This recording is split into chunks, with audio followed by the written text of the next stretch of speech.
Welcome to Russian History Retold, Episode 136, The Battle of Borodino.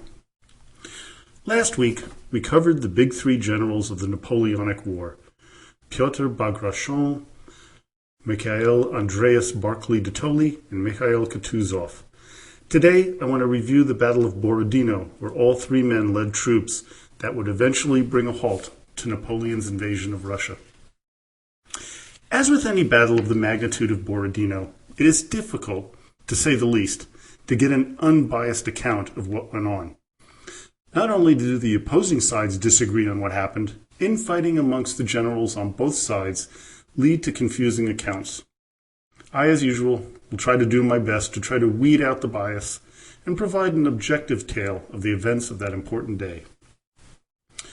When Napoleon invaded Russia on June 16, 1812, he had one thing on his mind: engage the Russians in one decisive battle, crush them and force them to the peace table, and make them cease all trade with the British. With the Russians out of the way, the French could turn westward and finish the Peninsular War in Spain and Portugal and defeat the British. He knew a two-front war was unwinnable, and he needed to knock the Russians out. At the beginning of the invasion, Tsar Alexander I and German General Karl Ludwig von Pfuel, who was in the service of the emperor, decided that the Russians must face off against Napoleon in a decisive battle after he invaded on June 16th. They believed it would be in the area of Vilnius. Both Bagration and Barclay de Tolly would lead the Russians against the French. The plan would prove to be an utter folly, as the army they were up against outnumbered the Russians more than 3-1, and in some estimates it was 5-1. It would have ended the war right then and there. They smartly decided to fall back instead. Napoleon rushed into Russia, hoping to catch his opponent in an open area and crush them in one battle and force them to negotiate a peace. De Tolly thought otherwise and decided to carry out a scorched earth strategy, denying the French any forage. This was terribly unpopular with the Russian people, as well as with Tsar Alexander. When the French crossed the Niemen River, they had 280,000 men directly under Napoleon, but when they arrived at the Battle of Borodino, they numbered only 160,000. Most of the men who died of starvation or disease, and it was only going to get worse. Even though it looked like a fool's march, Napoleon was sure that a decisive battle would win the day. Still, the Russian people were frustrated and were demanding that the army make a stand. They also, as I mentioned in the last podcast, really distrusted Barclay de Tolly, so Alexander made the decision to entrust the campaign to the Russian Kutuzov. The field marshal agreed with Barclay regarding the scorched earth tactics, but he knew a battle had to be fought outside of Moscow. The troops' morale was getting worse by the day as they saw their homeland being burned to the ground. Kutuzov decided that he would continue to harass the French, but would add a strong rearguard defense to slow them down. He was looking for the right place to stage a major battle. The place he chose, of course, was Borodino. Now, if you look at a map of the topography of the area, you might be a little surprised by the selection, as there were no natural defensive positions, as it was basically a large open field. But there was the Kolocha River, which protected the Russian army's right flank. Instead of using nature's defense, Kutuzov had his engineers build him some. On September 3rd, he began the building of two earthworks, the first being the Raevsky redoubt in the center right, and the three open arrow-shaped Bagration fletches on the left. One of the main problems facing the Russians was constant bickering amongst the field generals. Because of this, they soon realized that their left flank was terribly vulnerable and exposed. When Napoleon arrived, they pulled back their men behind the fletches, but left the redoubts manned with artillery and men. And I just want to add something else. From what I understand, even in Napoleon's court, there was a lot of bickering and arguing amongst all the generals. So, we now have the Battle of Borodino, which started on September 5th, as a prelude to the Battle of Borodino. The French, led by Murat, and the Russians, led by Konovintzian, fought fiercely, with 4,000 to 5,000 French and 6,000 Russian casualties being suffered on the field. This was not a good turnout for either side, but the French could really ill afford to lose any more men, as they had no real reserves and the Russians had lots. A war of attrition, of course, was much easier for the home team to absorb. By the end of the day, the French succeeded in capturing the redoubts and caused the Russians to retreat. The retreat, though, was not because the soldiers and commanders wanted to, but that Kutuzov ordered them to, as the men wanted to continue fighting. So now we have the forces of the French numbering about 128,000, with 18,500 troops of the Imperial Guard held in reserve. The Russians had 155,000 men, with 10,000 Cossacks and 33,000 militiamen held in reserve. And I want you to understand something about this war and this battle. When you look at the numbers from different historians, it is so widely varied as to how many men were really there. It can vary by about as much as 50% from the top to the bottom. So these are rough estimates. Now, Kutuzov also held back 300 pieces of artillery, leaving only 337 pieces on the field of battle. Now, there's some argument that the field marshal held back so many in case of a rout, or he mismanaged the setup, but I think that it is likely that he wisely held them back to protect his troops, and knowing that if he inflicted enough damage to the French, they would be finished, without having to risk losing the pieces of artillery and the men in reserve.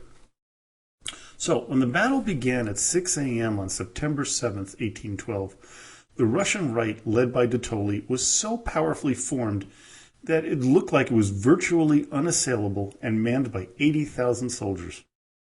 The left, under Bagration, was weak, with about 34,000 men.